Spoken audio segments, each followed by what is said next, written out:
हज़रत अब्दुल्ला बिन मसूद रज़ी अल्लाह ताला अन्हु फरमाते हैं, वो एक मरतबा नबी करीम सल्लल्लाहु अलैहि वसल्लम के हुजरा मुबारका में दाखिल हुए। आप सल्लल्लाहु अलैहि वसल्लम का हुजरा मुबारका इतना गर्म था जैसे हम्माम होता है। सल्लल्लाहु अलैहि वसल्लम एक चटाई पर आराम फरमा रहे थे और उस चटाई के निशानात भी नबी करीम सल्लल्लाहु अलैहि वसल्लम के जिस्म अतहर पर थे। तो हज़रत अब्दुल्ला बिन मसूद ये देख के रोने लगे। तो हुजूर सल्लल्लाहु अलैहि वसल्लम ने पूछा, क्यों रोते हो?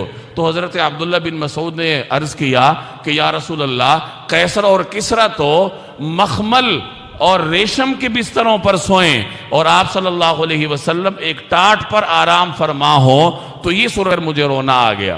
तो आप सल्लल्लाहु अलैहि वसल्लम ने वही जवाब इरशाद फरमाया कि क्या तुम्हें ये पसंद नहीं कि उनके लिए दुनिया है और हमारे लिए आखिरत है।